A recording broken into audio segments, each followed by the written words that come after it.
Hello everyone, स्वागत है आपका हमारे यूट्यूब चैनल पे। इस चैनल पे आपको साइंस, जीके, करंट अफेयर्स, इससे रिलेटेड जो भी वन शॉट वीडियो हैं या प्रैक्टिस वीडियो हैं या मोस्ट एक्सपेक्टेड क्वेश्चंस की जो वीडियोस है वो आपको मिलेगी। इसके अलावा जो हमारी पीडीएफ्स है उसके लिए आपको क्या करना है, टेलीग्राम चैनल को ज्वाइन करना है। हमारे टेलीग्राम चैनल की जो लिंक है वो आपको डिस्क्रिप्शन में मिल जाएगी। वहाँ जाके आप इन सब जो वीडियोज़ की पीडीएफ को भी देख सकते हैं। इसके अलावा हम मैथ्स की प्रैक्टिस पीडीएफ डालते हैं जिसमें आप हर चैप्टर के 30 to 45 क्वेश्चंस करके आप पूरे चैप्टर को प्रैक्टिस कर सकते हैं। सिर्फ उसमें यूनिक टाइप के क्वेश्चंस रहेंगे, कोई भी फालतू क्वेश्चन नहीं रहेगा, और उसके बाद आप मॉक लगा के आप अपना स्कोर बढ़ा सकते हैं। ये हमारी अलग अलग सीरीज़ चल रही है जिसका आप लोग फ़ायदा उठा सकते हैं। ये साइंस के इंपॉर्टेंट वन लाइनर्स हैं। इसके अलावा हमारे वन शॉट वीडियोज़ भी मिलेंगे आपको कई सारे। इसके अलावा करंट अफेयर्स के भी वीडियो हैं, ठीक है। ये हमारे वन शॉट वीडियो है, ये रैपिड करंट अफेयर्स की सीरीज़ है जो आपके आने वाले एग्जाम्स में काफ़ी हेल्पफुल रहेगी। हमारा जो आज का वीडियो है वो है हमारे मोस्ट एक्सपेक्टेड साइंस क्वेश्चंस के सीरीज़ का 5th वीडियो। इससे पहले के 4 वीडियोस हम लोग कंप्लीट करवा चुके हैं जिसको आप इस चैनल से देख सकते हैं। ये वो क्वेश्चंस है जो सीधे आपको पेपर में छपेंगे पेपर में, और डायरेक्ट आपको हर एग्ज़ाम में देखने को मिलेंगे। मेन फोकस जो रहेगा वो रेलवे एग्ज़ाम के ऊपर रहेगा, लेकिन ये क्वेश्चन आपके हर उस एग्ज़ाम में आएंगे जहाँ पर साइंस आता है, ठीक है। तो चलिए शुरू करते हैं। पहला क्वेश्चन है, इंग्लिश में पढ़ देता हूँ पहले। The correct form of Snell's law when a ray of light is travelling from a medium with refractive index n1 to medium with refractive index n2 is. अब क्वेश्चन क्या कहना चाह रहा है, तो देखो, एक कायदा होता है, एक नियम होता है जिसको हम बोलते हैं रिफ्रैक्शन ऑफ लाइट। रिफ्रैक्शन का मतलब क्या होता है, मान लो ये हमारा क्या है, ग्लास है, ये हमारा क्या है, ग्लास है, ठीक है, और ये हमारी क्या है, एयर है। तो क्या होता है, एयर में स्पीड ऑफ लाइट अलग है, लाइट की जो रफ्तार है, लाइट की स्पीड है वो अलग है, इसमें लाइट की स्पीड क्या है, अलग है, लाइट की स्पीड क्या अलग है। तो जब हमारी लाइट एक मीडियम से दूसरी मीडियम में जाती है तो लाइट की स्पीड क्या होती है, कम भी हो सकती है, ये ज़्यादा भी हो सकती है, ठीक है। इस कारण क्या होगा, हमारी लाइट की स्पीड कम ज़्यादा होने के कारण हमारी लाइट क्या हो जाती है, बेंड हो जाती है। क्या हो जाती है, बेंड हो जाती है। इस बेंडिंग को हम लोग क्या कहते हैं, रिफ्रैक्शन कहते हैं। क्या कहते हैं, रिफ्रैक्शन। रिफ्लेक्शन नहीं बोला मैंने, रिफ्रैक्शन। रिफ्रैक्शन का मतलब होता है अपवर्तन, ठीक है, इसको अपवर्तन कहते हैं। तो अपवर्तन पे लगने वाला एक नियम होता है जिसको हम क्या कहते हैं, स्नेल्स का नियम कहते हैं, स्नेल लॉ बोलते हैं, ठीक है। तो पहली बात तो डायरेक्ट आपको बता देता हूँ, स्नेल का लॉ होता है क्या। स्नेल का लॉ बोलता है कि sine of i upon sine of r. अब ये आई और आर क्या बताता हूँ, इक्वल टू। अब समझना क्या चीज़ है, मान लो ये हमारा एक डायग्राम है, इसमें ये जो दिखाई दे रहा है ये नॉर्मल है। नॉर्मल का मतलब होता है, मान लो ये पानी का सरफेस है, ये हमारे पानी का सरफेस है। पानी के सरफेस के 90 डिग्री बनाते हुए एक लाइन जो खींचेंगे इसको हम कहते हैं नॉर्मल, है ना। अब क्या होता है, मान लो हमारी एक लाइन आई, लाइट की रेखा आई, वो कैसे आई, ऐसे आई। इसको हमने क्या बोला, इंसिडेंट रे। इंसिडेंट रे को हम लोग हिंदी में क्या बोलते हैं, आपतित किरण। इसको हम क्या बोलते हैं हिंदी में, आपतित किरण। आपतित किरण। आपतित किरण वो किरण होती है जो हमारे मीडियम पे आके टकरा रही है, बाउंड्री पे आके टकरा रही है। उसी तरह अब ये क्या होगा, यह एयर है, बाहर क्या है, हवा है, ये क्या है, वाटर है। तो क्या होता है, हमारा वाटर जो होता है वो हवा के मुकाबले क्या रहता है, भारी रहता है। इस कारण क्या होता है, जो हमारी लाइट आ रही है वो लाइट क्या हो जाती है, स्लो हो जाती है। पानी में आके क्या हो जाती है, स्लो हो जाती है। इस कारण ये जो हमारी जो लाइट है, जिसको ऐसे जाना था, लाइट को कैसे जाना था, ऐसे जाना था, अगर वो वाटर में नहीं आती, लेकिन वो इस तरफ आ रही है। किस तरफ आ रही है, इस तरफ झुक रही है। इसका मतलब किस तरफ झुक रही है, टुवर्ड नॉर्मल झुक रही है। किसके तरफ झुक रही है, टुवर्ड नॉर्मल, यानी नॉर्मल के पास झुक रही है। तो इसको हमने क्या बोलते हैं, रिफ्रैक्शन बोलते हैं। क्या कहते हैं, रिफ्रैक्शन, यानी अपवर्तन। तो हमारी एक रेखा थी जिसको आपतित किरण बोला, एक और रेखा आ रही है जिसको बोलते हैं रिफ्रैक्टेड रे। इसको क्या बोलते हैं, तो अपवर्तित किरण। ये क्या होती है, अपवर्तित किरण। अपवर्तित किरण, ठीक है, अपवर्तित किरण बोलते हैं। तो अब क्या होता है, हमको अलग अलग एंगल समझने होते हैं। तो देखो, जो हमारी आपतित किरण है और जो हमारा नॉर्मल है, इसके बीच जो एंगल बनेगा इसको बोलते हैं एंगल ऑफ इंसिडेंस, यानी आपतन का कोण। क्या बोलते हैं? आपतन का कोण। उसी प्रकार जो हमारी रिफ्रैक्टेड रे है यानी अपवर्तित किरण है, और ये जो हमारा नॉर्मल है, इसके बीच जो एंगल बनेगा इसको बोलते हैं angle of refraction. Angle of incidence को हम लोग बोलते हैं आई, एंगल ऑफ रिफ्रैक्शन को बोलते हैं हम लोग आर। तो एक स्नेल नाम का वैज्ञानिक आया था, उसने क्या बोला कि जो sine of angle i, i मतलब एंगल ऑफ इंसिडेंस है, divided by sine of angle r यानी एंगल ऑफ क्या है? रिफ्रैक्शन है। इन दोनों को जब भाग करेंगे तो क्या बनेगा? तो ये बनेगा n2 अपॉन में n1। अब n2 और n1 क्या है? तो देखो, ये हमारी हवा है, मान लो इस हवा का जो है n1 ले लिया मैंने, ये हमारा पानी है, इसको मैंने क्या ले लिया? n2 ले लिया। अब n1 और n2 क्या है? तो n1 और n2 को हम लोग क्या कहते हैं? हम लोग कहते हैं रिफ्रैक्टिव इंडेक्स। क्या कहते हैं हम लोग? Refractive index. रिफ्रैक्टिव इंडेक्स, ठीक है। ये क्या होता है? तो रिफ्रैक्टिव इंडेक्स, या फिर हम लोग कह सकते हैं index of refraction. Index of refraction, ये क्या होता है? इससे ये पता चलता है कि कौन सा माध्यम हमारी जो लाइट की को कितना बेंड कर सकती है, उसकी रफ्तार को कितना कम या ज़्यादा कर सकती है, ठीक है। तो देखो, हमारा पहला मीडियम जो था उसको बोला 1, हमारा दूसरा मीडियम जो था हमने उसको बोला 2। 1 का जो मीडियम है उसका जो रिफ्रैक्टिव इंडेक्स है n1 है, 2 जो मीडियम है उसका रिफ्रैक्टिव इंडेक्स है n2। अब देखो, जो हमारा एंगल ऑफ इंसिडेंस है आई, वो कहाँ पे बन रहा है? तो बोलोगे 1 में बन रहा है। हमारा एंगल ऑफ रिफ्रैक्शन वो कहाँ पे बन रहा है? 2 में बन रहा है। तो देखो, याद रखने का तरीका ये है, जहाँ एंगल लिखा है तो उधर आएगा 1 ऊपर 2 नीचे, यानी sine i upon sine r. और इस तरफ जो हमने क्या रख रखा है? Refractive index. तो देखो, यहाँ पे 2 ऊपर आ जाएगा, 1 नीचे आ जाएगा, मतलब 2 वाले का रिफ्रैक्टिव इंडेक्स यहाँ आ गया, 1 वाले का रिफ्रैक्टिव इंडेक्स यहाँ आ गया। तो sine i upon sine r को क्या बोलते हैं? n2 by n1। इसी को हम लोग क्या कहते हैं? म्यू भी कहते हैं। क्या कहते हैं? म्यू कहते हैं, ठीक है। तो कहने का मतलब है, क्वेश्चन ये था कि स्नेल लॉ जब लगा रहे हैं हम, ठीक है, तो लाइट जो है वो n1 मीडियम से n2 मीडियम में जा रही है, तो स्नेल का नियम क्या रहेगा? तो sine i upon sine r बराबर n2 बाई n1, ये नियम रहेगा। स्नेल का लॉ बोलते हैं इसको, ठीक है। ये पूरा एक कंसेप्ट बता दिया आपको। क्या इसका आंसर आएगा? Option number D. अगला क्वेश्चन ये है, इसी से जुड़ा हुआ क्वेश्चन है। इससे जुड़ा हुआ 5 से 6 क्वेश्चन आए हैं प्रीवियस ईयर पेपर में। पूछा है Snell law is associated with which phenomena of light. Snell का नियम प्रकाश की किस घटना से संबंधित है? तो अभी तो बताया अपवर्तन यानी रिफ्रैक्शन, ठीक है। तो इसका आंसर क्या हो जाएगा? रिफ्रैक्शन यानी अपवर्तन। रिफ्रैक्शन यानी अपवर्तन इसका आंसर हो जाएगा, ठीक है, क्योंकि ये रिफ्रैक्शन में ही काम करता है। चलो अगला, एक और क्वेश्चन ये आया है, विच लॉ ऑफ रिफ्रैक्शन, है ना, states that light bend due to change in speed when passing from one medium to another. कह रहे हैं ऐसा कौन सा नियम है जो बताता है लाइट बेंड करेगी, मुड़ेगी। क्यों मुड़ेगी? क्योंकि लाइट की रफ्तार चेंज हो गई है। लाइट की क्या रफ्तार चेंज हो गई है एक मीडियम से दूसरे मीडियम में जाने पर। तो ये अभी हल बताया कि स्नेल का नियम ने बोला था।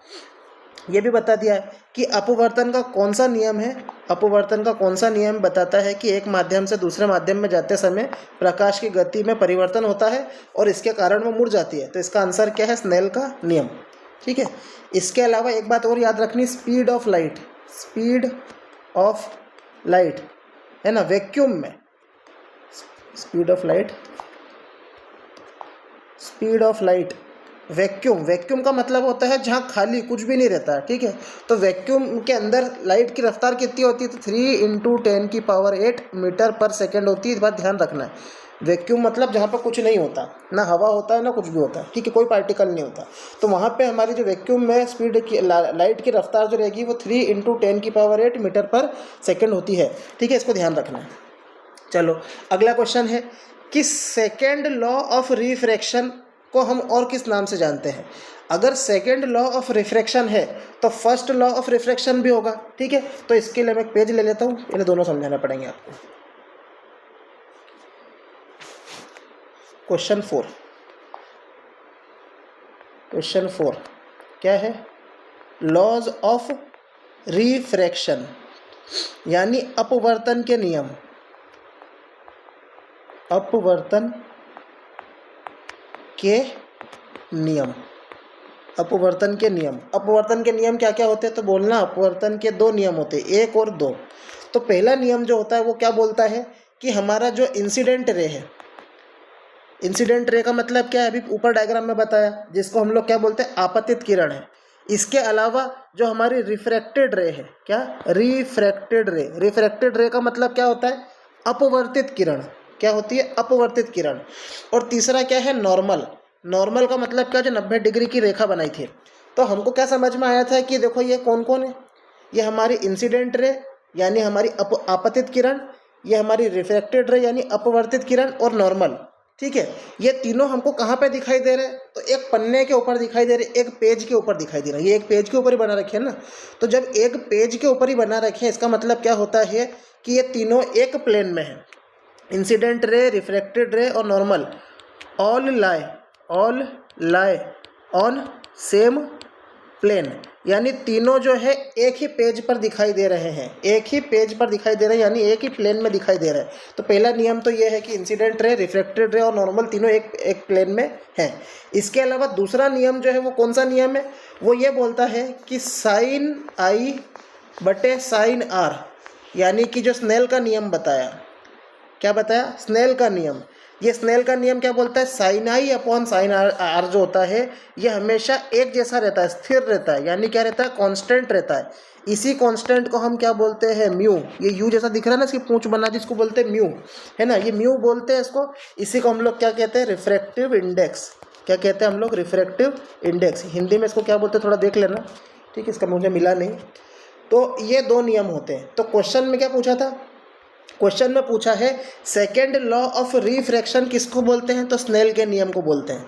सेकेंड लॉ ऑफ रिफ्रैक्शन किसको बोलते हैं? स्नेल के नियम को बोलते हैं। ठीक है, इसको ध्यान रखना है, ये बहुत ही इंपॉर्टेंट क्वेश्चन है और बहुत ही इंपॉर्टेंट टॉपिक है। इसके अलावा एक पॉइंट और याद रखना है कि जो हमारा ये रिफ्रैक्टिव इंडेक्स है म्यू, इसका एक और तरीका होता है बताने का। क्या होता है? तो देखो, इसको बताने का तरीका होता है C/V। इसको C/V भी बोलते हैं, पेपर में आया है। C का मतलब क्या होता है? Speed of light in vacuum. C का मतलब होता है वैक्यूम में हमारी जो लाइट है उसकी रफ्तार कितनी है, रोशनी की रफ्तार कितनी है, वो रहेगी ऊपर, उसको बोलेंगे सी, बटे डिवाइड में क्या रहेगा? Speed of light in medium. किसी मीडियम में यानी किसी भी हमारे माध्यम के अंदर स्पीड, लाइट की स्पीड क्या रहेगी? वो कहाँ जाएगी? नीचे, जिसको बोलते हैं वी। इसके ऊपर बेस क्वेश्चन आ सकता है। मान लो फॉर एग्जांपल वो बोल देगा कि म्यू की वैल्यू जो है वो 1.5 है। म्यू की वैल्यू कितनी है? 1.5 है। तो पूछेगा कि speed of light in medium बता दो कि उस माध्यम के अंदर स्पीड ऑफ लाइट क्या होगी। तो अगर म्यू 1.5 है और हमको ये पता होना चाहिए कि speed of light in vacuum कितनी होती है? 3 × 10⁸ मीटर पर सेकेंड होती है। तो इसको सॉल्व करके हम लोग क्या निकाल सकते हैं? वी निकाल सकते हैं, जो काय में निकलेगा? मीटर पर सेकंड में निकलेगा। इस टाइप का क्वेश्चन भी एक आता है पेपर में, ठीक है, ध्यान रखिएगा। चलिए अगले क्वेश्चन पे चलते हैं। Question number 5। क्वेश्चन नंबर 5 बहुत इंपॉर्टेंट है, क्योंकि जब ये पेपर में आया था तो लोगों से सॉल्व करते नहीं बना था। क्यों करते नहीं बना था बताता हूँ। क्वेश्चन नंबर 5 यहाँ करते हैं। चलो, ये भी हमारे स्नेल लॉ से जुड़ा हुआ क्वेश्चन है। बोला गया है क्या? क्वेश्चन के डाटा को समझना है। देखो, बोला गया है क्वेश्चन में एक लाइट रे है जो एंटर कर रही कहाँ से? हवा में से, एयर में से। किसमें? ऑप्टिकल फाइबर में। मतलब ये है पहला माध्यम, ये है दूसरा माध्यम, पहला माध्यम और दूसरा माध्यम, ठीक है। आगे हमको क्या दिया? इस ऑप्टिकल फाइबर का रिफ्रैक्टिव इंडेक्स कितना दे रखा है? 1.5, ठीक है। हमको 1 ये हमको दे रखा है, ये जो म्यू दे रखा है, ये किसका दे रखा है? इसको म्यू नहीं समझ में आ रहा तो आप इसको ले सकते हो N2। ये सेकंड मीडियम का दे रखा है। कितना दे रखा है? 1.45 दे रखा है, ठीक है। ये क्या है? Optical fibre. ये ऑप्टिकल फाइबर के बारे में दिया है। ये ऑप्टिकल फाइबर के बारे में हमको जानकारी दी गई है। इसके अलावा हमारा जो फर्स्ट मीडियम है उसका रिफ्रैक्टिव इंडेक्स क्या हो सकता है? N1। तो N1 याद रखना है, एयर का हमेशा याद रखना है, एयर का रिफ्रैक्टिव इंडेक्स 1 होता है, ठीक है। ये किसका होता है? एयर का होता है। क्वेश्चन में हमसे क्या पूछा है? The angle of incidence of the light रे at the end of optical fibre is 22। मान लो हमारा जो डायग्राम था ये, पहले वाले को हमने एयर बोल दिया, दूसरे वाले को पानी ना मान के दूसरे वाले को हमने क्या बोल देते, अगर हम लोग क्या बोल देते, ऑप्टिकल फाइबर बोल देते। इसको अगर ऑप्टिकल फाइबर बोल देते तो एयर बन जाता 1, ऑप्टिकल फाइबर बन जाता 2, ठीक है। तो जो 1 नंबर वाला जो रहता है वो आ जाता है ये हमारा एयर, और 2 नंबर वाला क्या बन जाता है हमारा वाटर या फिर ऑप्टिकल फाइबर। तो उसी हिसाब से हमको सॉल्व करना आगे, ठीक है।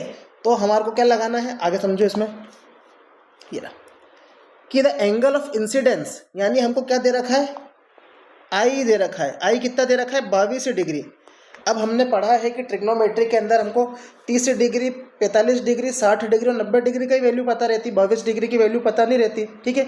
तो हम लोग इसको एज्यूम करके करेंगे, मान के करेंगे। कैसे करेंगे समझना, देखो ये हमारे को डाटा दे रखा है, ठीक है। इसको हम लोग उठा लेते हैं,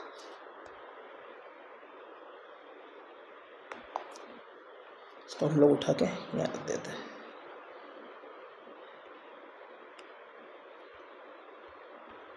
कौन गया, ठीक है। ये हमारा डाटा को हमने यहाँ रख दिया। अब क्वेश्चन क्या था, क्वेश्चन हमारा ये था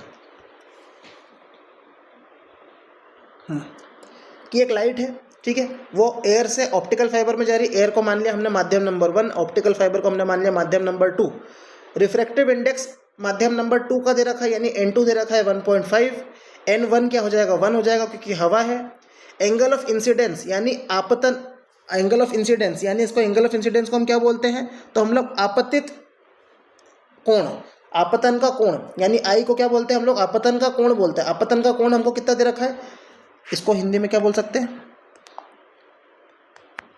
आपतन, आपतन का कोण, ठीक है, इसको बोलते हैं एंगल ऑफ इंसिडेंस, ठीक है। ये दे रखा है हमको 22 डिग्री। क्वेश्चन में हमसे ये नहीं पूछा, क्वेश्चन में हमसे पूछा है कि बताओ अपवर्तन कोण क्या होगा। अपवर्तन कोण यानी हमसे आर पूछा, ये क्या होगा, इसको बोलते हैं अपवर्तन का कोण, हमसे ये पूछा। अब देख के समझ में आ रहा है, N2 दे रखा है, N1 दे रखा है, साइन आई दे रखा है, आर पूछा है। तो हमको क्या लगाना है, स्नेल का नियम लगाना है। क्या लगाना है, स्नेल का नियम, स्नेल का लॉ लगाना है। स्नेल का लॉ कैसे लगाते हैं, तो स्नेल का लॉ क्या बोलता है कि sine of i upon sine of r equal to क्या होता है, देखो ये है 1, ये है 2, तो इधर क्या आ जाएगा 2 अपॉन में 1, यानी N2 अपॉन N1 आ जाएगा, ठीक है। चलो अब N2 की वैल्यू क्या है, तो N2 की वैल्यू हमको जो दे रखी है, N2 की वैल्यू हमको दी है 1.45/1, ठीक है। अब साइन आई क्या है, तो साइन आई का मतलब होता है साइन 22 डिग्री अपॉन साइन क्या है, आर दे रखा है इक्वल टू 1.45 ही बचेगा यहाँ पे, ठीक है। अब हमको कुछ वैल्यू अज्यूम करनी, मानना है। देखो साइन 30 की वैल्यू जो होती है वो होती है 1/2, यानी कि होती है 0.5 या 0.50 बोल सकते हैं, ठीक है। साइन 0 डिग्री की वैल्यू कितनी होती है, 0 होती है, ठीक है।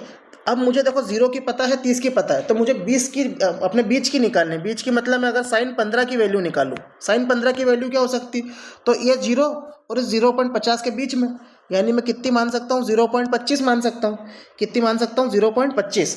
तो मैं साइन 22 की वैल्यू ना मान के लगभग साइन 15 की वैल्यू मान लेता हूँ कि साइन 22 के बराबर है, आसपास है। तो मैं आसपास वाली वैल्यू ले लेता हूँ, साइन 22 की वैल्यू कितनी ले लेता हूँ, 0.25। तो मैंने साइन 22 की वैल्यू ली 0.25। साइन आर मेरे को नहीं पता क्या है, इक्वल टू 1.45। इसको जब मैं सॉल्व करूँगा तो 0.25 आ जाएगा यहाँ पे, 1.45 आ जाएगा यहाँ पे, इक्वल टू किसकी वैल्यू आ जाएगी, साइन आर की वैल्यू आ जाएगी, ठीक है। जब इसको सॉल्व करूँगा तो इसकी वैल्यू कितनी आ जाएगी, तो ये लगभग इसकी वैल्यू जो आएगी वो आएगी 0.17। साइन आर की वैल्यू आ रही है 0.17। अब हमें बताना है कि 0.17 कितने एंगल पे हो सकती है। तो देखो साइन क्या, जब साइन 15 डिग्री था तो 0.25 लगभग वैल्यू आ रही थी, ठीक है। तो मुझे 0.17 लानी है, मतलब 0.25 से कम वैल्यू लानी है, 0.25 से कम वैल्यू लानी है। तो जो एंगल रहेगा वो 15 डिग्री से थोड़ा कम ही रहेगा, 15 डिग्री से स्मॉल। तो अब हमें ऑप्शन का सहारा लेना पड़ेगा। तो आ जाते हैं ऑप्शन के ऊपर। तो देखो ऑप्शन के अंदर कौन कौन से एंगल दे रखे हैं, 22, 25 और 20। ये तो 15 से बहुत बड़े हैं, तो 15 के आसपास जो एंगल है वो कौन सा है हमारा, ऑप्शन नंबर बी यानी 14.99। तो इसको ऑप्शन से सॉल्व करना था, इसको सॉल्व नहीं करना था, ठीक है। ये बहुत ही इंपॉर्टेंट क्वेश्चन है, इस टाइप का क्वेश्चन आ सकता है सॉल्व करने के लिए, ठीक है। चलिए अगले क्वेश्चन पे चलते हैं, मुझे लगता है समझ में आ गया होगा ये वाला क्वेश्चन, ठीक है। चलो, बोला गया है कि if earth had no atmosphere, धरती का कोई वायुमंडल नहीं होता तो धरती का आसमान, जो आसमान है, आसमान का रंग धरती से कैसा दिखाई देता। तो देखो ये है हमारा चांद, ये है क्या हमारा चांद है, इसका एटमॉस्फेयर नहीं है, इसका एटमॉस्फेयर क्या है, नहीं है, वातावरण, इसमें वायुमंडल नहीं है, वायुमंडल नहीं है, इस कारण ये कैसा दिखाई दे रहा है, ब्लैक दिखाई दे रहा है। क्या दिखाई दे रहा है, ब्लैक।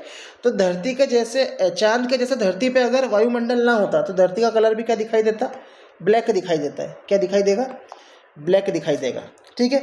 क्यों दिखाई देगा ब्लैक, क्योंकि रिफ्रैक्शन नहीं हो पाता, रिफ्रैक्शन यानी अपवर्तन नहीं हो पाएगा।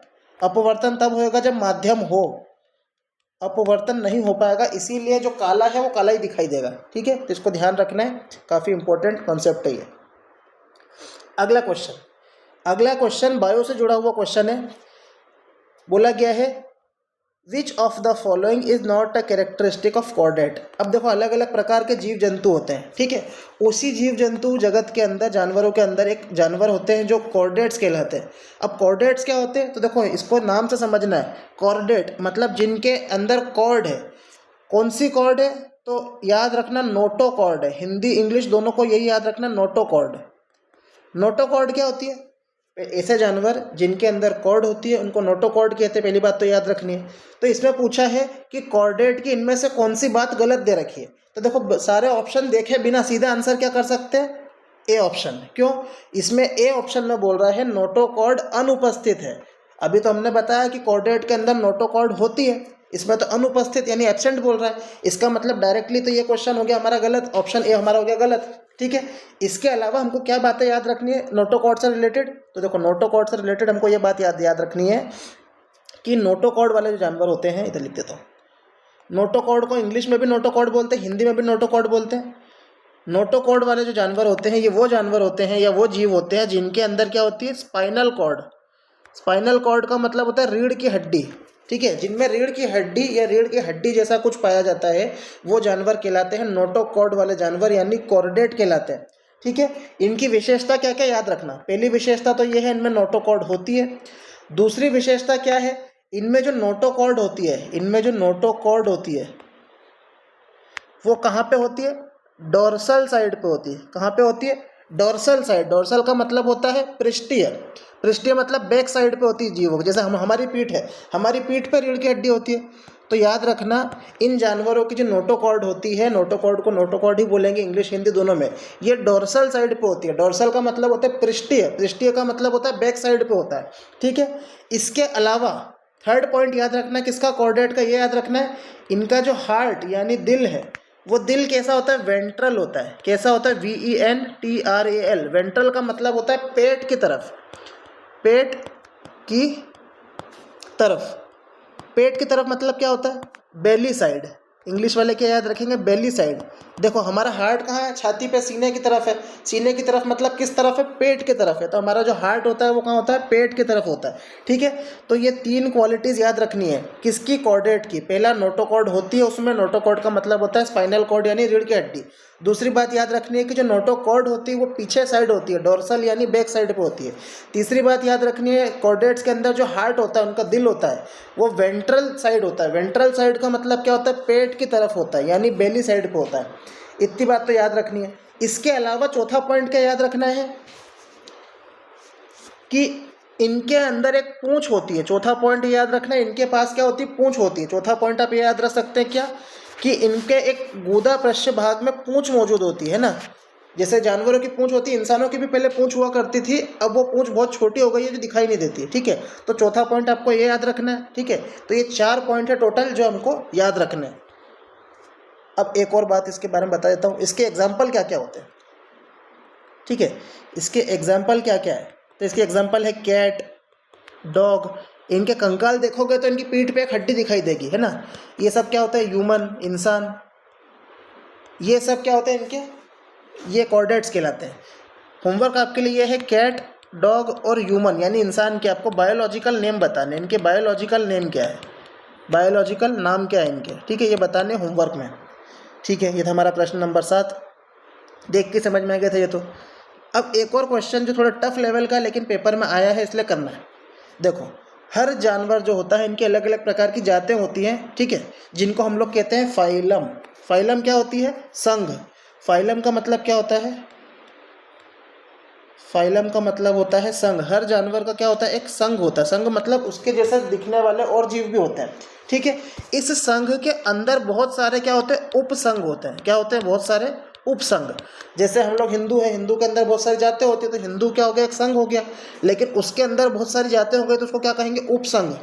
तो हिंदी में बोलेंगे उपसंघ, इंग्लिश वाले बोलेंगे संघ का मतलब फाइलम, और सब फाइलम का मतलब क्या होता है? उपसंघ। तो बोला है जो अभी कॉर्डेट हमने ऊपर पढ़ा, कॉर्डेट, कॉर्डेट मतलब जिनकी रीढ़ की हड्डी होती है, उसमें कितने सब फाइलम या उपसंघ होते हैं? तो सीधे इसको रटना है, 3 उपसंघ होते हैं। कितने होते हैं? 3 होते हैं। इन तीनों के नाम बता देता हूँ मैं, ठीक है। पहला जो होता है इसके अंदर वो होता है वर्टिब्रेट। हिंदी इंग्लिश दोनों में वर्टिब्रेट ही कहते हैं। वर्टिब्रेट, वर्टिब्रेट का मतलब होता है जिसकी रीढ़ के हड्डी के आसपास हड्डियां हो, उसको बोलते हैं वर्टिब्रेट। जैसे कि क्या क्या होता है हमारे? ह्यूमन, इंसान जो होता है वो वर्टिब्रेट है। मछली का कंकाल देखा होगा, वो भी वर्टिब्रेट होती है। इसके अलावा और कौन कौन से होते हैं? तो इसके अलावा हमको याद रखना है सेकंड नंबर पे, सेकंड नंबर पे आते हैं यूरोकॉर्डेट। सिर्फ नाम याद रखना, यूरोकॉर्डेट। और तीसरे नंबर पे क्या होते हैं? सिफेलोकॉर्डेट। 2-3 बार याद रखोगे हो जाएगा याद, ठीक है, 2-3 बार याद करने पे हो जाएगा। सिफेलोकॉर्डेट पूछेगा कि हमारा जो वर्टिब्रेट्स है, हमारा जो कॉर्डेट होते हैं उसमें कितने प्रकार की सब फाइलम है या उपसंघ है? तो बोलना उसमें एक होता है वर्टिब्रेट, एक होता है यूरोकॉर्डेट और एक होता है सिफेलोकॉर्डेट। कितने होते हैं टोटल? 3। तो ये आ जाएगा आंसर हमारा नंबर 3, ठीक है। इसका आंसर क्या हो जाएगा? Answer number 3। बहुत ही इंपॉर्टेंट क्वेश्चन है, इसको ध्यान रखना है। अगला क्वेश्चन है न्यूमेरिकल। ये है किसका न्यूमेरिकल? एनसीईआरटी का, मतलब पेपर में ऐसा कैसा छपेगा। चलो क्वेश्चन नंबर 10 के लिए एक नया पेज ले लेते हैं। चलो क्वेश्चन नंबर 10 में क्या बोल रहा है कि एक कार है। इसमें पहले हमको डाटा जो मेन है वो डाटा को हम लोग करेंगे और अंडरलाइन करेंगे। एक कार है जो ब्रेक अप्लाई कर रही है। ब्रेक अप्लाई जैसे ही करेगी, जब कार चलती है तो क्या चलती है? एक्सेलरेशन आता है, त्वरण आता है। लेकिन जब ब्रेक अप्लाई करेंगे तो वो क्या होती है? डी एक्सेलरेट होती है। डी एक्सेलरेट का मतलब होता है मंद होती आती, धीमे होती आती। डी एक्सेलरेट को हम लोग हिंदी, एक और इंग्लिश भाषा में क्या बोलते हैं? रिटार्ड भी कहते हैं, रिटार्डेशन, रिटार्डेशन, ठीक है, वो रिटार्डेशन भी होता है। तो हमको क्वेश्चन में दिया है कार है जिसने ब्रेक अप्लाई किया, मतलब उसकी वेलोसिटी यानी रफ्तार यानी वेग कम होते जाएगा, ठीक है। कितना है त्वरण? हमको कितना दे रखा है? 6 मीटर पर सेकेंड, ठीक है। हमको क्या दे रखा है? त्वरण 6 मीटर पर सेकेंड। एक्सीलरेशन की वैल्यू 6 मीटर पर सेकेंड स्क्वायर। एक्सीलरेशन की यूनिट होती है 6 मीटर पर सेकेंड स्क्वायर। देखो इसमें एक्सीलरेशन क्या हो रहा है? कम होते जा रहा है, डी एक्सीलरेट हो रहा है क्योंकि ब्रेक लगा दिया। तो याद रखना, अपने मन से नेगेटिव का साइन लगाना है इसके आगे, ठीक है। आगे, अगर ये कार जो है रुकने में 2 सेकंड ले रही है, if the car takes 2 second to stop after application of brake, यानी हमारे पास जो टाइम है कितना दे रखा है? 2 सेकंड दे रखा है, ठीक है। क्वेश्चन में पूछा है calculate the distance it travel during this time, यानी डिस्टेंस पूछा है। तो डिस्टेंस का मतलब क्या होता है? एस पूछा है, समझ में आया। तो जब एस ए टी इस टाइप की चीज़ें दिख जाए तो हमको क्या लगाना है? न्यूटन का लॉ ऑफ मोशन लगाना है। मोशन की इक्वेशन लगानी, किसकी? न्यूटन की। तो न्यूटन की मोशन की इक्वेशन अलग अलग थी, मैं लिख देता हूँ। पहली इक्वेशन जो थी वो क्या थी? v equals to u plus a t, पुराने वीडियो से बता चुका हूँ। दूसरी इक्वेशन जो थी वो क्या थी?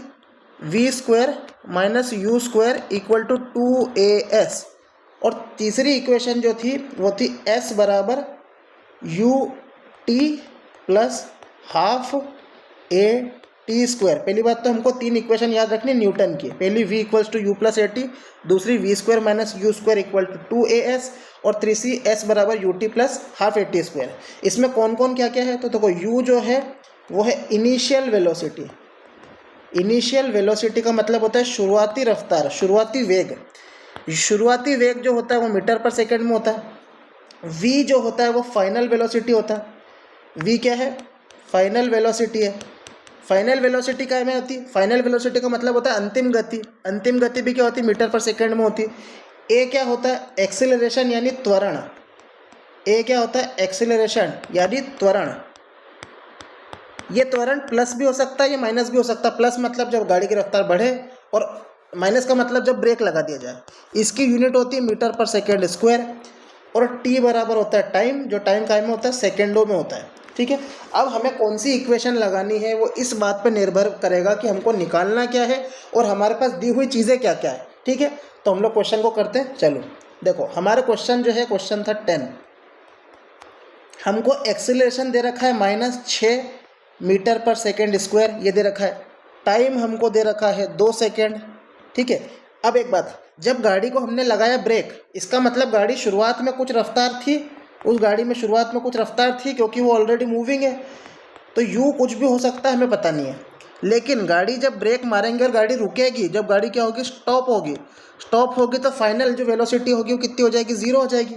अब देखो, हमारे पास ए है, हमारे पास टी है, हमारे पास वी है, हमारे पास क्या नहीं है? यू नहीं है। तो एक फॉर्मूला जो होता है न्यूटन का, वो क्या होता है? वी बराबर यू प्लस ए टी। चलो यहाँ पे वैल्यू रखो, वी की वैल्यू 0, यू की वैल्यू कितनी? यू। ए की वैल्यू क्या है? तो ए की वैल्यू है -6, टी की वैल्यू क्या है? 2 सेकेंड। जब इसको सॉल्व करेंगे तो यू की वैल्यू कितनी आ जाएगी? 12 मीटर पर सेकेंड। तो ये हमारी क्या आ गई? शुरुआती गति यानी इनिशियल स्पीड। लेकिन हमसे क्वेश्चन में ये नहीं पूछा, हमसे क्वेश्चन में पूछा डिस्टेंस बताओ। तो एस का मतलब होता है डिस्टेंस। तो एक ऐसी इक्वेशन बताओ कि जितनी चीज़ें हमारी है वो सब काम आ जाए। तो इक्वेशन जो होती है वो कौन सी होती है? एस बराबर u t plus half a t square. चलो, एस की वैल्यू हमको निकालनी है। यू की वैल्यू कितनी है? 12। टाइम हमारे को कितना दे रखा है? 2 दे रखा है, प्लस हाफ। एक्सेलरेशन कितना दे रखा है? -6, क्योंकि त्वरण डिक्रीज हो रहा है। और 2 टाइम कितना दे रखा है? 2 सेकेंड। 2 का स्क्वायर कितना होता है? 4 होता है। इसको जब सॉल्व करेंगे तो आंसर कितना आ जाएगा? ये 24 हो जाएगा, और इसका आधा 12 हो जाएगा।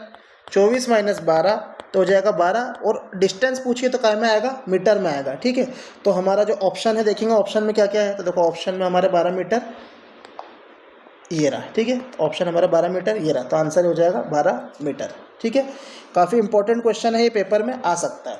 चलो अगले क्वेश्चन पे चलते हैं। Question number 10। क्वेश्चन देखते ही सबसे पहले गिवन डाटा को नोट करना आना चाहिए। चलो, बोला है एक कांस्टेंट फोर्स है। क्या है? कांस्टेंट फोर्स है। तो मैंने मान लिया क्या है, हमको फोर्स दे रखा है क्वेश्चन में। कितना दिया है वो नहीं पता, एफ है। वो क्या कर रहा है? ये एक ऑब्जेक्ट यानी एक वजन, एक हमारा कुछ पिंड दे रखा है या बॉडी दे रखी है, जिसका मास कितना दे रखा है? 5 किलो। तो ये हमको क्या दे रखा है? मास दे रखा है 5 किलो। फिर हमको ड्यूरेशन दे रखा है, समय दे रखा है, कितनी देर के लिए लग रहा है? ये 2 सेकंड के लिए लग रहा है। तो हमको क्या दे रखा है? टाइम दे रखा है। पहले तो गिवन डाटा पता होगा तो हमको पता चलेगा कि करना क्या है हमको। फिर क्या हो रहा है? हम किसी ऑब्जेक्ट पे बल लगा रहे हैं तो उससे उसकी रफ्तार बढ़ गई। रफ्तार बढ़ गई, इंक्रीज हो गई, यानी जो बाद की रफ्तार है वो ज़्यादा है, पहले की रफ्तार कम है। 3 मीटर पर सेकेंड से 7 मीटर पर सेकेंड हो गई। इसका मतलब क्या क्या दे रखा है? एक तो इनिशियल वेलोसिटी दे रखी, शुरुआती गति हमको दे रखी 3 मीटर पर सेकेंड, और एक फाइनल गति v दे रखी 7 मीटर पर सेकेंड। पूछा क्वेश्चन में ये है, find the magnitude of force.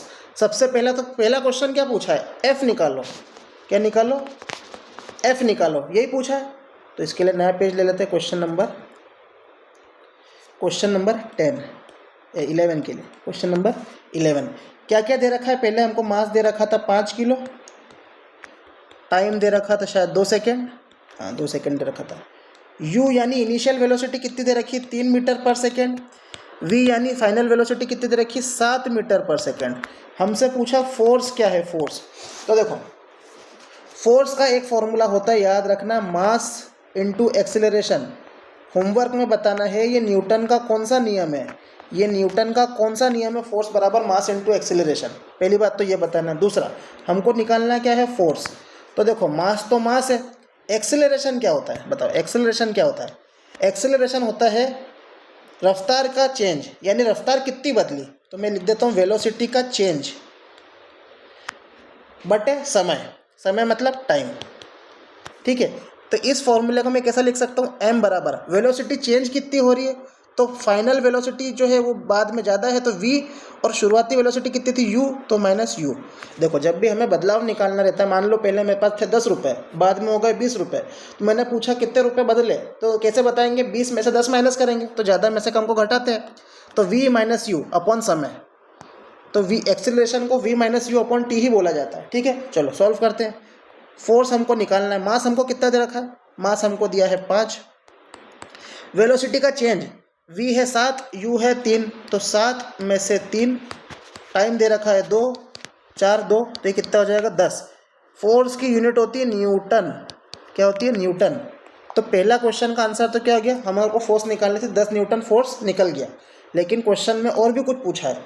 क्या पूछा है उसने, क्वेश्चन में ये पूछा है कि अगर यही फोर्स को हमने, अगर यही फोर्स है, मतलब फोर्स का मान अब जितना निकला है वो यही है 10, इस फोर्स को हमने अगर 5 सेकंड तक लगाया होता, मतलब टाइम पहले था 2 सेकंड, अब टाइम कितना कर दिया 5 सेकंड, तो पूछा है फाइनल वेलोसिटी कितनी होगी, तो पूछा है फाइनल वेलोसिटी कितनी होगी।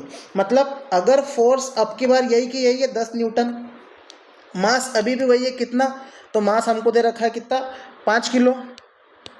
सेकंड क्वेश्चन के लिए ये बोल रहा है।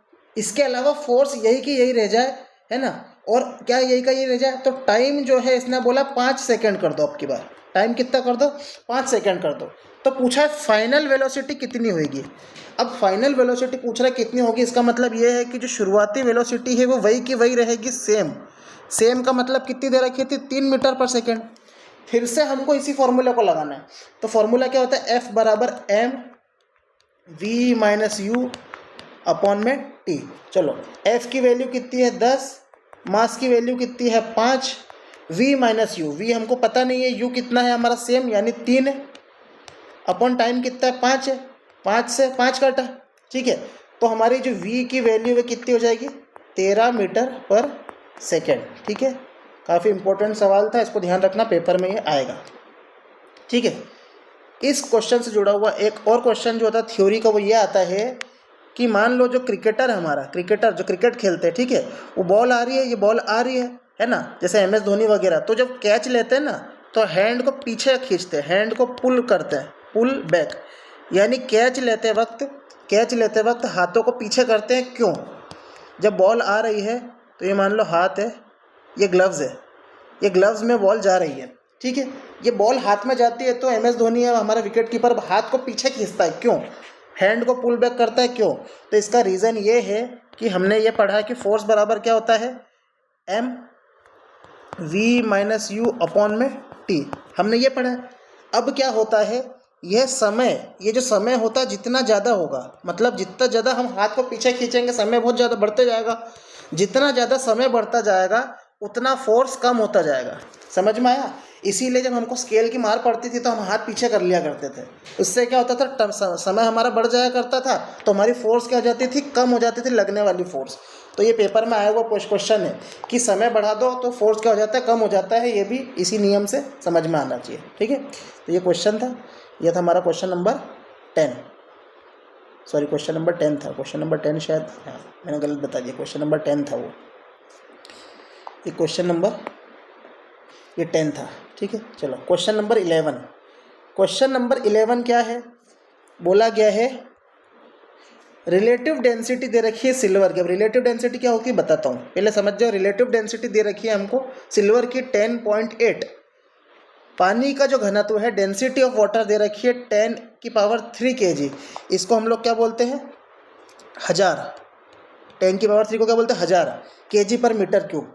पूछा है डेंसिटी ऑफ सिल्वर क्या है, तो देखो हिंदी वाला पेज का यहीं पे कर देता हूँ, ये चांदी की आपेक्षिक घनत्व, आपेक्षिक घनत्व का मतलब होता है रिलेटिव डेंसिटी, क्या दे रखा है, रिलेटिव डेंसिटी अपेक्षित घनत्व, ये कितना दे रखा है 10.8।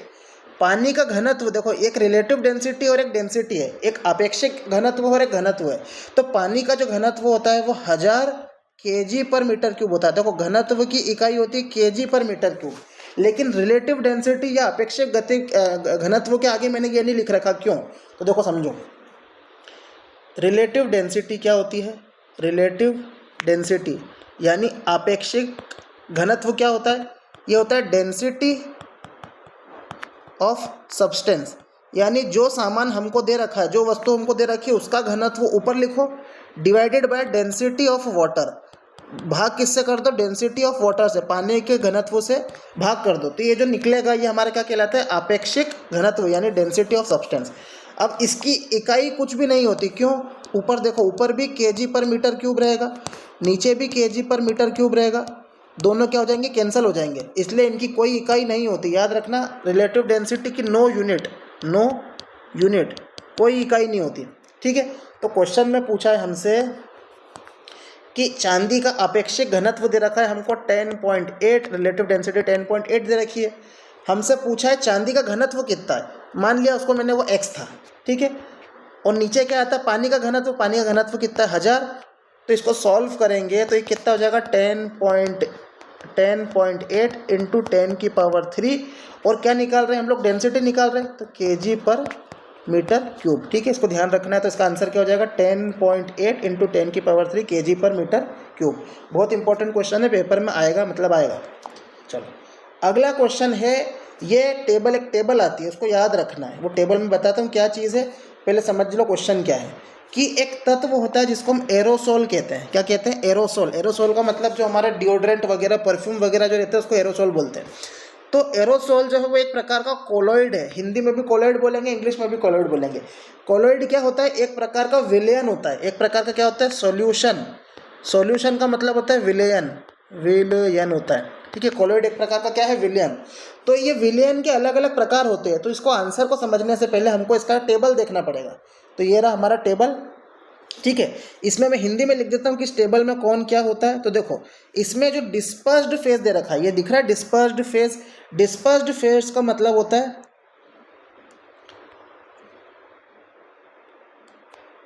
परिक्षिप्त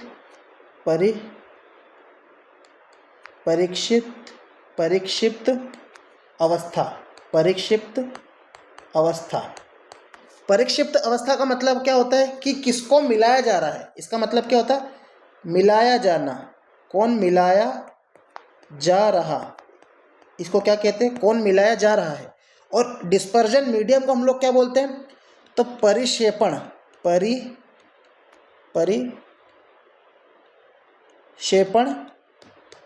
परिक्षेपण माध्यम, इसको क्या बोलते हैं, परिक्षेपण का माध्यम।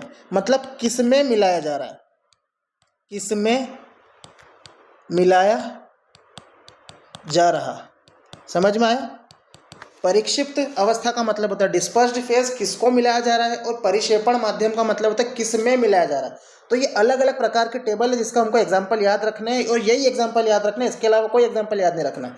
तो देखो जब हमारा परीक्षित अवस्था जो है वो सॉलिड है यानी ठोस हो, जब ठोस को हम ठोस में मिलाएंगे यानी परिक्षिप्त अवस्था को परिक्षेपण माध्यम में मिलाते हैं, ठोस को ठोस में मिलाएंगे यानी डिस्पर्स्ड फेज भी सॉलिड है, डिस्पर्जन मीडियम भी सॉलिड है, तो इसको हम लोग सॉलिड सोल यानी ठोस सोल कहते हैं। इसका एग्जाम्पल क्या है, तो जो हमारे रंगीन कांच आते हैं ना, अलग अलग प्रकार के रंगीन कांच, और जो हमारे अलग अलग प्रकार के आभूषण होते हैं, जैसे हमारे पन्ना, मूंगा, ये एक प्रकार के रत्न होते हैं, जितने भी कलरफुल रत्न रहते हैं ये, जिसमें अलग अलग कलर होते हैं, तो इसमें सॉलिड के अंदर सॉलिड रहता है, तो इसको हम लोग क्या कहते हैं, सॉलिड सोल।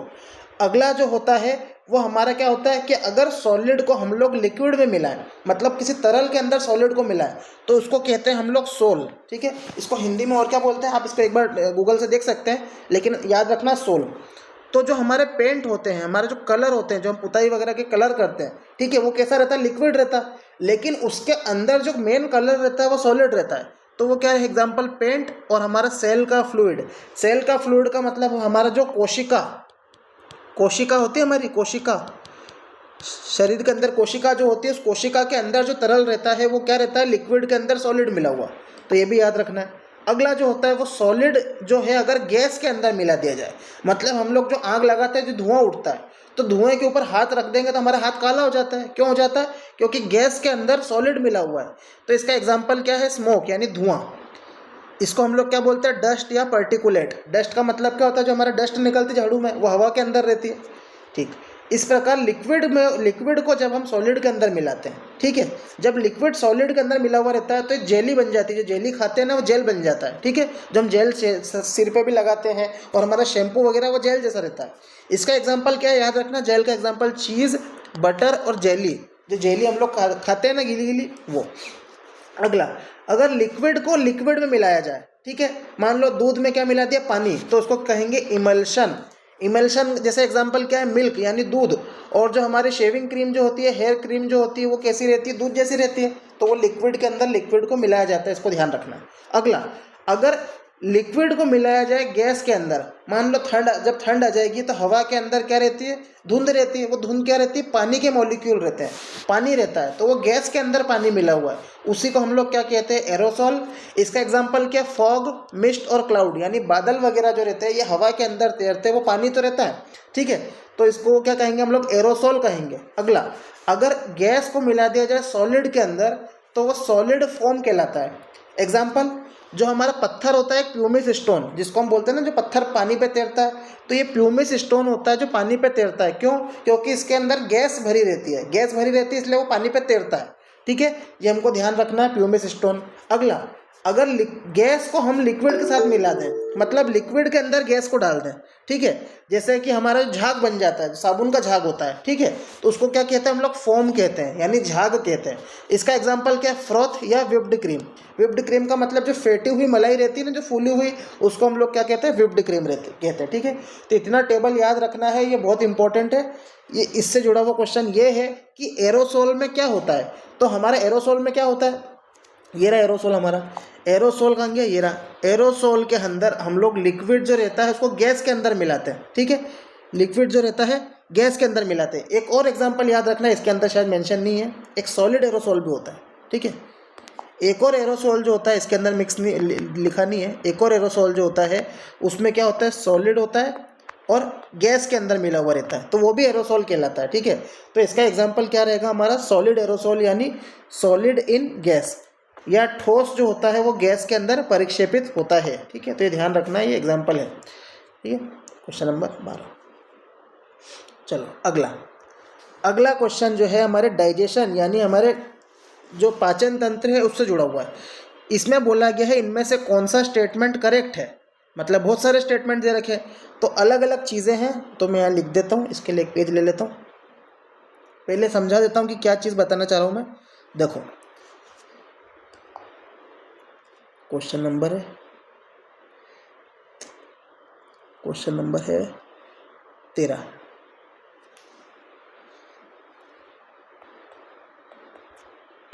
देखो, अलग अलग तत्व होते हैं जब हम खाना खाते हैं, तो उसमें क्या होता है, मान लो एक रहता है फैट, फैट यानी वसा, फैट का मतलब होता है वसा।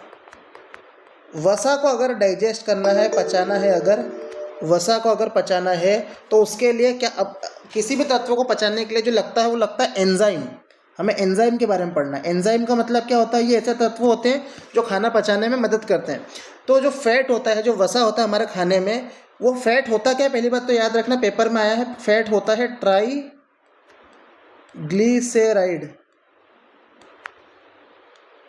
फैट क्या होता है, ट्राइग्लिसराइड बोलते हैं, फैट का नाम क्या होता है, ट्राइग्लिसराइड बोलते हैं। तो ये जो फैट होता है इसको डाइजेस्ट कौन करता है, तो इसको जो डाइजेस्ट करता है उस एंजाइम का जो नाम है वो है लाइपेस एंजाइम। इंग्लिश में भी याद रखना है, हिंदी में भी लाइपेस ही याद रखना है। फैट को जो तोड़ता है, पचाता है, वो लाइपेस नाम का एंजाइम है, पहली बात तो ये याद रखना है। दूसरी बात ये याद रखना है कि लाइपेस कहाँ से स्राव होता है, लाइपेस का स्राव, स्राव का मतलब लाइपेस कहाँ से निकलता है, निकलता है मतलब सीक्रेट, SECRET, सीक्रेट। कहाँ से सीक्रेट होता है लाइपेस, तो याद रखना, एक तो पेनक्रियास, पेनक्रियास एक अंग होता है हमारे शरीर का जिसको अग्नाशय भी बोलते हैं, अग्नाशय भी बोलते हैं, अग्नाशय से निकलता है। इसके अलावा जो लाइपेस है वो कहाँ से निकलता है, स्टमक यानी पेट से निकलता है। इसके अलावा लाइपेस कहाँ से निकलता है, तो स्मॉल इंटेस्टाइन यानी छोटी आंत, छोटी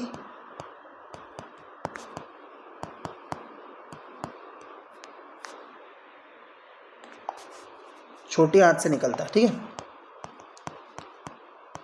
ये बात ध्यान रखना है। तो फैट को कौन तोड़ता है, लाइपेस नाम का एंजाइम तोड़ता है। ये कहाँ से निकलता है, तो पेनक्रियाज, स्टमक और स्मॉल इंटेस्टाइन से निकलता है। फिर याद रखना है हमको, जो फैट होता है वो किस में टूटता है, तो फैट जो होता है वो फैटी एसिड में टूटता है। किस में टूटता है? फैटी एसिड और ग्लिसरॉल में टूटता है। ग्लिसरॉल, ये नाम याद रखने हैं। फैटी एसिड और ग्लिसरॉल में टूटता है कौन? फैट। पहली बात तो ये हो गई। दूसरी बात जो होता है वो हमारा होता है स्टार्च। खाने में हमारे क्या होता है? स्टार्च भी मौजूद होता है। स्टार्च एक प्रकार की क्या है? कॉम्प्लेक्स शुगर है। कॉम्प्लेक्स शुगर का मतलब एक शक्कर है, एक प्रकार की शक्कर है, ठीक है, शक्कर। तो स्टार्च को किस में तोड़ना? शुगर में तोड़ना। स्टार्च को शुगर में तोड़ना, ये किसका काम है? तो जो एंजाइम होता है ये वाला, इस एंजाइम को हम लोग क्या कहते हैं? अमाइलेस। हिंदी इंग्लिश दोनों में याद रखना, अमाइलेस। अमाइलेस नाम का एंजाइम जो होता है वो स्टार्च को तोड़ता है। अब ये स्टार्ट कहाँ पे होता है तोड़ना? तो स्टार्ट जो होता है हमारे मुंह के अंदर होता है। किस में होता है? मुंह में, माउथ में। तो माउथ में जो एंजाइम होता है उसको बोलते हैं सलाइवरी अमाइलेस, यानी जो थूक रहता है ना हमारा, लार, सलाइवरी अमाइलेस होता है उसके अंदर। ये क्या करता है? स्टार्च को तोड़ता है। तो पेपर में पूछा है कि स्टार्च का जो पाचन है वो कहाँ से चालू होता है? मुंह से चालू होता है। किसके द्वारा चालू होता है? सलाइवरी अमाइलेस के द्वारा चालू होता है। और ये एंड होता है किसके द्वारा? ये जो एंड होता है किसके द्वारा एंड होता है? तो हमारा एक पेनक्रियाज होता है, अग्नाशय होता है, पेनक्रियाटिक अमाइलेस निकालता है। वह पेनक्रियाटिक अमाइलेस का क्या करता है? स्राव करता है। यहाँ पे क्या होता है? इसका एंड होता है। किसका एंड होता है? स्टार्च के डाइजेशन का, स्टार्च को शुगर में तोड़ने का, ठीक है। तीसरा जो होता है हमारा, जो खाने के अंदर वो मौजूद रहता है, प्रोटीन। तीसरा क्या रहता है? प्रोटीन। प्रोटीन को किस में तोड़ा जाता है? तो प्रोटीन को तोड़ा जाता है पेप्टाइड में। याद रखना, पेपर में आया हुआ है सब, पेप्टाइड में और अमीनो एसिड में। पेप्टाइड और अमीनो एसिड में, इंग्लिश हिंदी दोनों में पेप्टाइड और अमीनो एसिड ऐसे ही लिखने हैं, ठीक है। तो पेप्टाइड को तोड़ने के लिए, प्रोटीन को तोड़ने के लिए जो एंजाइम यूज़ होता है वो दो एंजाइम यूज़ होते हैं। एक होता है पेप्सिन और एक होता है ट्रिप्सिन। एक होता है पेप्सिन, एक होता है ट्रिप्सिन। पेप्सिन कहाँ से निकलता है? स्टमक यानी पेट से निकलता है। और ट्रिप्सिन जो होता है वो कहाँ से निकलता है? छोटी आंत यानी स्मॉल इंटेस्टाइन से निकलता है। कहाँ से निकलता है? स्मॉल इंटेस्टाइन से निकलता है। एक और बात याद रखना है कि पेप्सिन और ट्रिप्सिन को मिलाकर क्या बोला जाता है? प्रोटीएस कहा जाता है। प्रोटीएस एंजाइम भी कहा जाता है, प्रोटीएस। तो इसको ध्यान रखना, पेपर में आया हुआ है, ठीक है। तो इतनी चीज़ें तो मैंने बता दी। अब मेन क्वेश्चन हमारा ये नहीं था, मेन क्वेश्चन था ये कि इनमें से कौन सा स्टेटमेंट करेक्ट है। तो देखो, पहले बोल रहा है कि जो फैट होता है खाने के अंदर उसको ट्रिप्सिन तोड़ता है क्या? उसको ट्रिप्सिन डाइजेस्ट करता है क्या? नहीं करता। ट्रिप्सिन और पेप्सिन तो प्रोटीन को डाइजेस्ट करते हैं। तो इसका सही जवाब क्या होगा? प्रोटीन होगा इसका। तो प्रोटीन होता तो सही होता, लेकिन प्रोटीन तो है ही नहीं। फिर स्टार्च जो होता है खाने के अंदर उसको लाइपेस डाइजेस्ट करते हैं, ये भी गलत है। स्टार्च को तो कौन डाइजेस्ट करता है? स्टार्च को हमारा अमाइलेस नाम का एंजाइम जो होता है वो डाइजेस्ट करता है, तो ये भी गलत हो गया। जो फैट होता है, वसा होता है, उसको लाइपेस डाइजेस्ट करता है, तो ये सही बात है, सी ऑप्शन सही है। और डी ऑप्शन तुमको पढ़ना ही नहीं है, हमारे काम का ही नहीं है, ठीक है। तो हमारा आंसर क्या हो जाएगा? भोजन में वसा जो होता है उसका पाचन कौन करता है? लाइपेस करता है, ठीक है। इतने पॉइंट याद रखना है, सारे क्वेश्चन बन जाएंगे। अगला क्वेश्चन जो है, यह एक चार्ट है, वो चार्ट मैं बता रहा हूँ, उस चार्ट को अपने को याद रखना है, ठीक है। तो ये चार्ट ये रहा। क्या होता है? एक होता है एरोबिक रेस्पिरेशन। एरोबिक रेस्पिरेशन का मतलब क्या होता है? देखो, हम लोग जो सांस लेते हैं तो हवा के सहारे जिंदा नहीं है। हम लोग जो सांस लेते हैं उस सांस में क्या होती है? ऑक्सीजन होती है। क्या होती है? ऑक्सीजन। ये ऑक्सीजन क्या करती है? हमारा जो फूड होता है, फूड को क्या करती है? ब्रेक करने में मदद करती है। जो फूड है हमारा ब्रेक होएगा तो क्या मिलेगी हमको? ऊर्जा मिलेगी या एनर्जी मिलेगी। तो ऐसी क्रिया जिसके द्वारा हम ऑक्सीजन अंदर लें और उसके द्वारा एनर्जी उत्पन्न हो, उसको क्या कहते हैं हम? वायवीय श्वसन, यानी एरोबिक रेस्पिरेशन। क्या कहते हैं हम लोग उसको? Aerobic respiration. एरोबिक रेस्पिरेशन ये उन जीवों में होता है जो लोग ऑक्सीजन लेते हैं। जो लोग क्या लेते हैं? ऑक्सीजन लेते हैं। बहुत सारे ऐसे बैक्टीरिया वगैरह भी होते हैं जो ऑक्सीजन नहीं लेते, तो वो जो नहीं लेते हैं उनके अंदर जो रेस्पिरेशन होता है वो एरोबिक नहीं कहलाता, वो एनएरोबिक कहलाता है। वो क्या कहलाता है? एनएरोबिक। तो वो बाद में बताऊँ। तो अभी मैं किसकी बात कर रहा हूँ? एरोबिक की बात कर रहा हूँ। तो देखो, एरोबिक रेस्पिरेशन क्या होता है? तो देखो, हमारा जो खाना होता है उसके अंदर क्या मौजूद रहता है? ग्लूकोज। तो पहली बात, पहला क्वेश्चन तो ये बन गया, हमारे खाने में क्या मौजूद रहता है? ग्लूकोज मौजूद रहता है। हमारे खाने में क्या मौजूद रहता है? ग्लूकोज।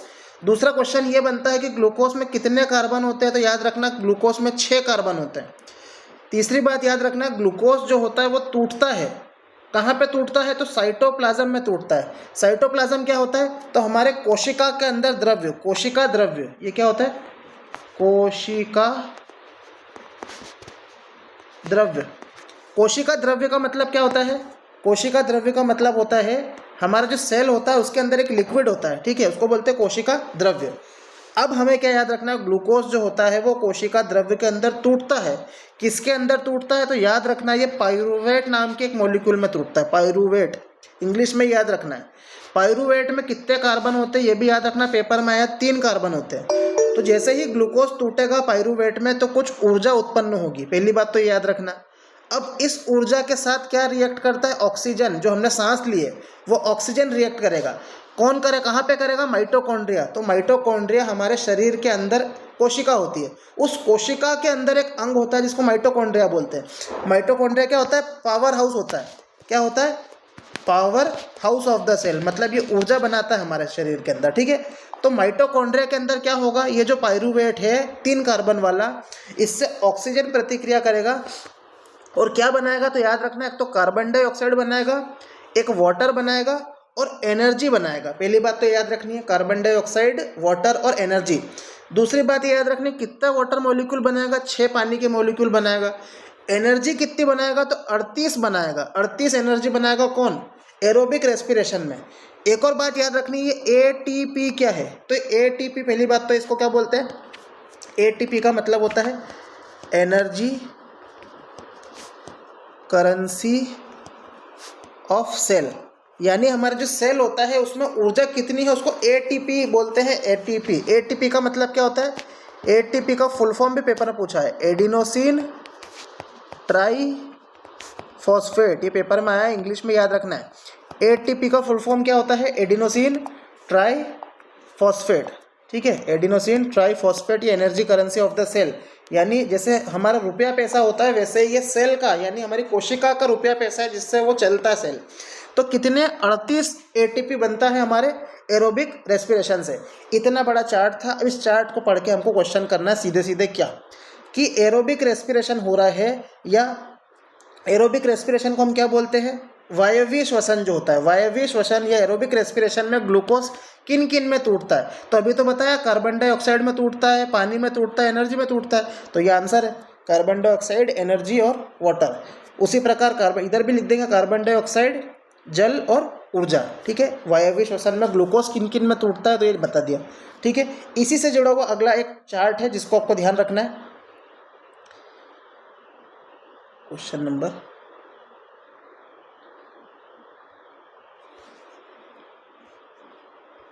ये तो बता दिया।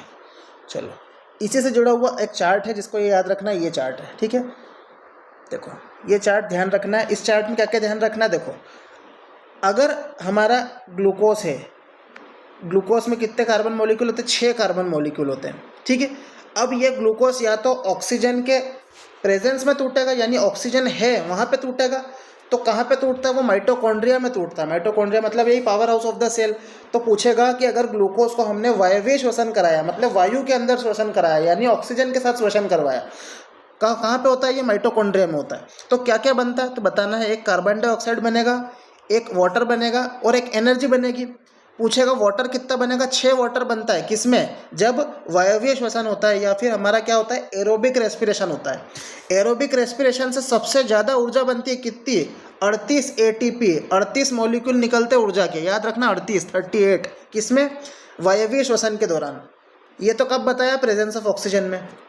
दूसरा, अगर एब्सेंस ऑफ ऑक्सीजन में हो, ऑक्सीजन नहीं है, जब ऑक्सीजन की कमी है, यहाँ पे जो श्वसन होता है ये किसके अंदर होता है, ईस्ट, यानी खमीर नाम का जो जीव होता है ईस्ट, उसके अंदर। ये ईस्ट क्या होता है, एक प्रकार का जीव है, इसके अंदर बिना ऑक्सीजन के क्या होता है, श्वसन होता है। तो इसमें क्या होता है, ग्लूकोज किस में टूटता है, तो इसमें जो ग्लूकोज होता है वो इथेनॉल में टूटता है, यानी जो हमारी शराब बनती है वो इसी से बनती है, बैक्टीरिया के द्वारा।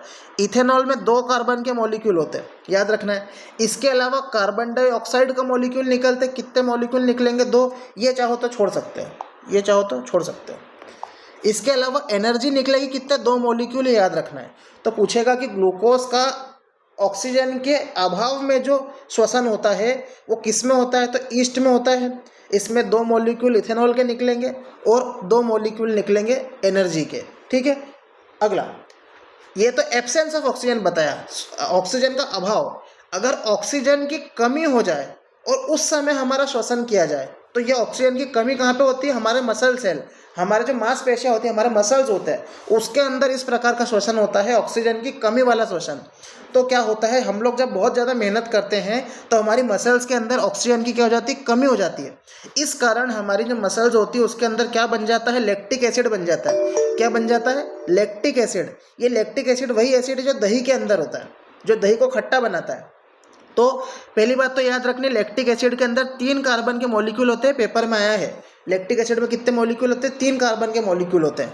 और जब ऑक्सीजन की कमी में हम लोग श्वसन करते हैं तो एनर्जी कितनी मिलती है, 2 मॉलिक्यूल में एनर्जी मिलती है, ये भी हमको याद रखना है। ठीक है, तो कुल मिला के इतनी बात ये थी, एक ऑक्सीजन के अभाव में, एक ऑक्सीजन की कमी में, और एक ऑक्सीजन की मतलब ऑक्सीजन बहुत सारा है, तो हमको ये 3 चार्ट याद रखना है। तो इससे जुड़ा हुआ क्वेश्चन ये है कि हम लोग जब एक्सरसाइज करते हैं तो हमारे जो मसल्स होती है, मांसपेशियों में ऐंठन आ जाती है। ठीक है, नस चढ़ जाती है, ऐंठन आ जाती है। इसको हम लोग कहते हैं क्रैम्प। इसको हम लोग क्या कहते हैं, क्रैम्प कहते हैं। क्रैम्प क्यों होता है, तो देखो ऊपर बताया क्रैम्प क्यों होता है, क्योंकि लैक्टिक एसिड जमा हो जाता है। क्या जमा हो जाता है, लैक्टिक एसिड। और ये लैक्टिक एसिड कहाँ जमा हो रहा है, तो ये जमा हो रहा है हमारी मसल्स के अंदर। ये ऑक्सीजन की कमी के कारण होता है, ऑक्सीजन के अभाव के कारण होता है। तो हमको ऑप्शन देखना है कि इसमें क्या हो रहा है। तो देखो लैक्टिक एसिड बन रहा है और एनर्जी बन रही है। ठीक है, तो ये हमारा ऑप्शन ये रहा, ऑप्शन नंबर डी। इसमें अवायवीय श्वसन होता है, यानी वायु कम होती है श्वसन के अंदर, और उसमें लैक्टिक एसिड और ऊर्जा की प्राप्ति होती है। देखो लैक्टिक एसिड और ऊर्जा की प्राप्ति हो रही है यहाँ पे, तो इसको हम क्या बोलेंगे, ये अवायवीय श्वसन है, यानी एनएरोबिक रेस्पिरेशन है, जो कि लैक्टिक एसिड बनाता है और इससे ऊर्जा भी बनती है। और लैक्टिक एसिड क्या करता है, हमारे नसों में क्या बना देता है, क्रैम्प बना देता है। क्रैम्प यानी ऐंठन, जैसे हमारे पैर है इसमें ऐंठन आ जाती है, पैर दर्द करने लगता है, नस चढ़ जाती है, तो ये क्यों होता है, लैक्टिक एसिड बनने के कारण होता है। ठीक है, तो इसी के साथ हमारी क्लास समाप्त होती है। आपको ये वीडियो कैसा लगा हमें ज़रूर बताइएगा। अगर वीडियो अच्छा लगा तो इसको आप लोग लाइक ज़रूर करें, अपने दोस्तों के साथ शेयर करें, और कमेंट करके अपना सजेशन ज़रूर दें कि इस वीडियो को और बेटर कैसे कर सकते हैं। इसके अलावा आप हमारे टेलीग्राम ग्रुप को ज्वाइन करें, वहाँ पे डाउट वगैरह भी सॉल्व होते हैं, और ये PDF जो है सॉल्व वगैरह PDF भी हमारी में डल जाएगी। ठीक है, आप इस वीडियो को शेयर करें, अच्छे से नोट्स बनाएं और रिवीजन करें। आने वाले एग्जाम्स में ये वीडियो के से क्वेश्चन आपको डायरेक्ट ऐसे कैसे देखने को मिलेंगे। चलिए इस वीडियो ख़त्म करते हैं, धन्यवाद।